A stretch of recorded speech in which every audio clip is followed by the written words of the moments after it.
أعوذ بالله من الشيطان الرجيم بسم الله الرحمن الرحيم أنزل من السماء ماء فسالت أودية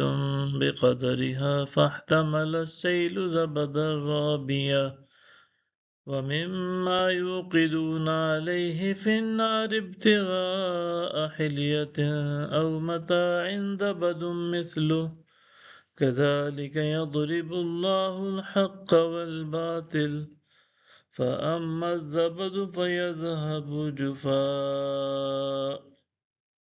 وأما ما ينفع الناس فيمكث في الأرض كذلك يضرب الله الأمثال. اس نے آسمان کی جانب سے پانی اتارا تو وادیاں اپنی گنجائش کے مطابق بہہ نکلیں، پھر سیلاب کی رو نے ابھرا ہوا جھاگ اٹھا لیا، اور جن چیزوں کو آگ میں تپاتے ہیں زیور یا دوسرا سامان بنانے کے لیے، اس پر بھی ویسا ہی جھاگ اٹھتا ہے۔ اس طرح اللہ حق اور باطل کی مثالیں بیان فرماتا ہے، سو جھاگ تو بیکار ہو کر رہ جاتا ہے، اور البتہ جو کچھ لوگوں کے لیے نفع بخش ہوتا ہے وہ زمین میں باقی رہتا ہے۔ اللہ اس طرح مثالیں بیان فرماتا ہے،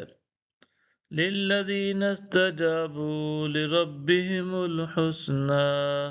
وَالَّذِينَ لَمْ يَسْتَجِيبُوا لَهُ لَوْ أَنَّ لَهُم مَّا فِي الْأَرْضِ جَمِيعًا وَمِثْلَهُ مَعَهُ لَافْتَدُوا بِهِ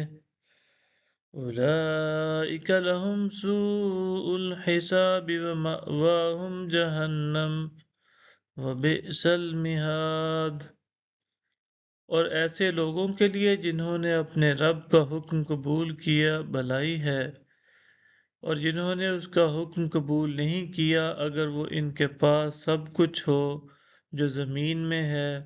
اور اس کے ساتھ اتنا اور بھی ہو، سو وہ اسے فدیہ دے ڈالیں، تب بھی انہی لوگوں کا حساب برا ہوگا، اور ان کا ٹھکانہ دوزخ ہے، اور وہ نہایت برا ٹھکانہ ہے۔